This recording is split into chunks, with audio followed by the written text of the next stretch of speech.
I think maybe that's because I'm not the first author, and the first author cannot be here, so I will just present everything on his behalf.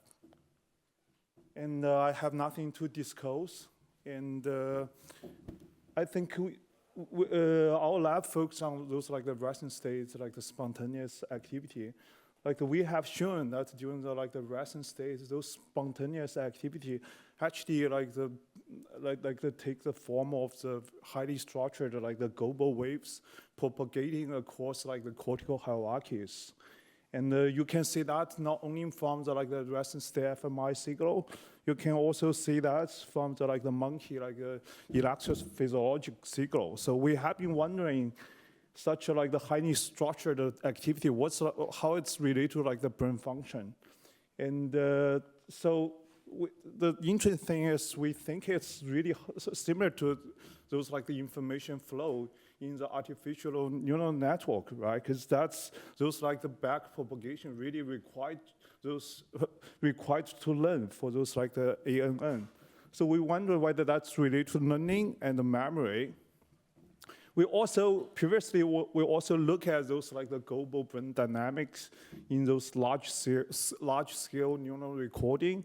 We found similar like the very low frequency like the global brain dynamics, and but it's in the form of we call it like spiking cascades. You see it's in the very similar time scale, but it goes from one group of the neuron to the other group of the neuron.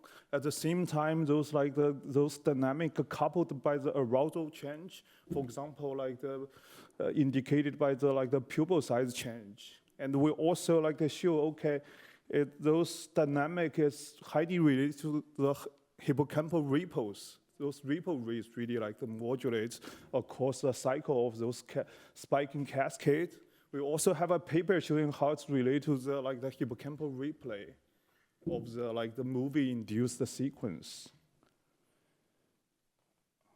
But later we found those inflow slow dynamic, those like the cascades, is not unique to the resting states. Actually, you still see the very clear those like the low frequency dynamic under the continuous like the visual stimulation. So we're wondering how it's gonna affect those like the visual processing.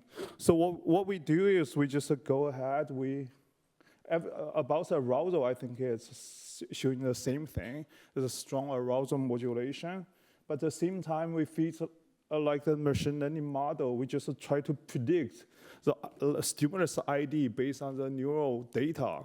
Then use that, like the accuracy of that model to quantify the visual coding, like the accuracy. Then we just plot those like the accuracy across this like the cascade cycle. We see it shows very strong like the modulation. At the same time, I think if you look at those like the hippocampal ripple rates, it also shows very strong modulation, but in completely opposite way. Yeah. And so that's a background. So I think we have many reasons to believe those two things. Actually, the spiking cascades and the fMRI waves, they actually present like this same dynamic, but just in very different spatial scale in different species, right? Because if you look at those features, they both are like the big signal in those like the global mean signal, and they both like coupled by arousal modulation, like the pupil size and also delta band activity. Also, both of them actually shows like the transition for the fMRI is more like from those task positive region to the task negative region, but for the spiking cascade, it's actually from those like the rest active like the neuron to the rest negative neuron. So for this work, we try to like answer two questions. First, whether those spiking cascade and fMRI waves actually represents like the same brain dynamics. And also the second one is whether we also see the similar like the visual, like the sensory encoding and the memory function, they modulate in a similar way around those fMRI waves. Yeah. So first thing we just we just go back to those like the mouse data. We really see a very nice coupling between those cascades and those spontaneous pupil like the dilation. Previously, we used those data to get those cascade pattern. But we figured out is actually we can just average those neural data based on those like the pupil dilation onsets. Then we got those cascade pattern. Then we go to the human data. And we got like the resting state data from the HCP70. They have like the pupil data. You also see those like the slow, like the pupil dilation. If we do the same thing, we average the fMRI signal with respect to those, like the pupil dilation onset. That's what we get. We get strong fMRI response, but you can see the delay is gradually increased along this like the BPG direction. Yeah, you get much longer delay in those higher order like the DMN region. If you like to project this signal onto the like the brain, that's just like the propagating waves. Yeah, from the sensory motor region to those like the higher order region. Then to answer the second question, we go to like the data sets, the NSD, I think provided by the Minnesota's group. And here we have those like the visual memory task. Basically, they present like the 10,000 stimulus to the subject and ask them 3 times. Every time ask them whether they remember they seen this picture before. Yeah. And for each image, they have a caption. And then we train like a deep learning model. We try to generate like a caption based on the fMRI signal. Yeah. Then we compare this generated caption with this grand truth caption. Yeah. Then we use that to quantify how accurate the brain encodes those like the semantic information. Yeah. And here some like the quite successful like the examples. Yeah, I think it's did quite well. Another indication for this model, the successful of this model is if you look at you just group those trials into different groups based on their the decoding accuracy. Those like have a high accuracy, they are more likely to be recalled later.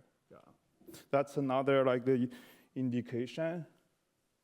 So now we have something to quantify this like the encoding like the accuracy, right? But for the human now we don't have the hippocampal ripples, but we do have the behavior data.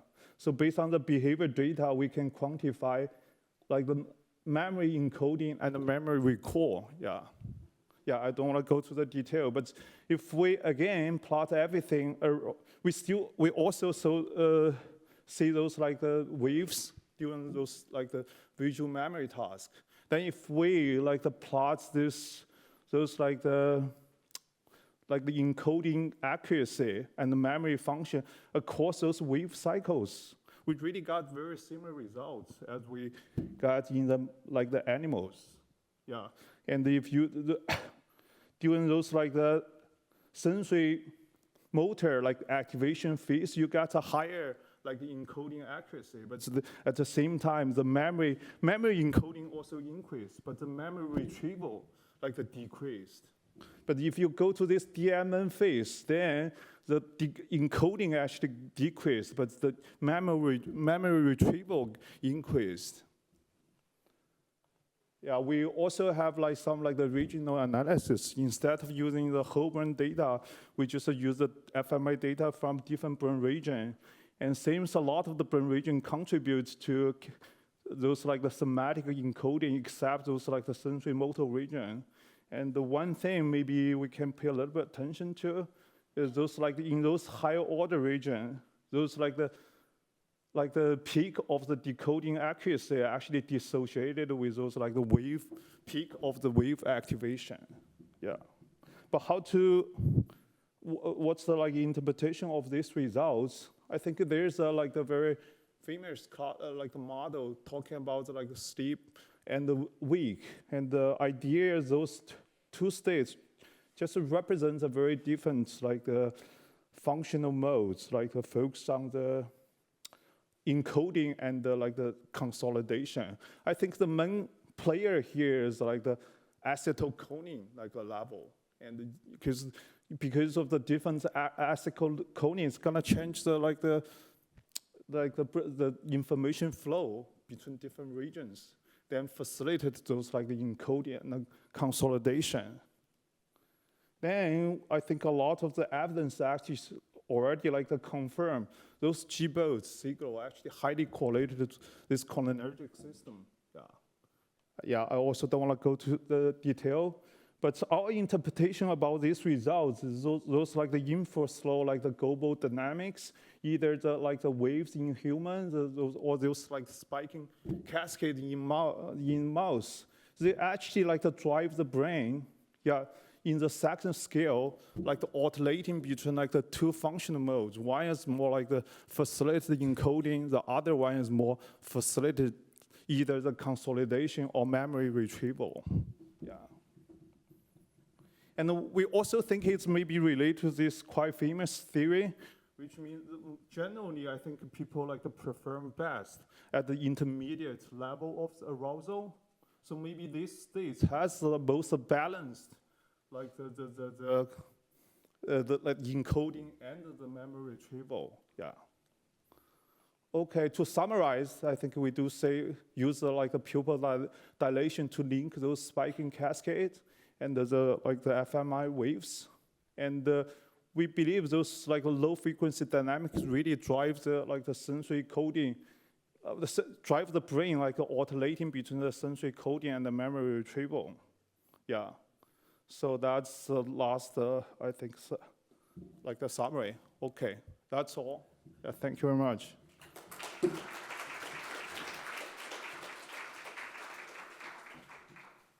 Thank you. Do we have a question from the audience? Just checking if something's coming. Nothing from the app yet? Yeah? Take the mic. Is there any differences between the hippocampus reports observed in the intracranial EEG recording from human and the single neuron recording of the animals? Thank you.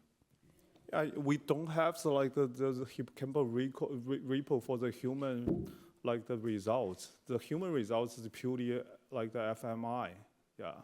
But I think they corresponding to each other quite well because there are a few recent studies link those like the repos. You still see those repos during the task. I think a few papers confirm those repos really like a link to the memory retrieval.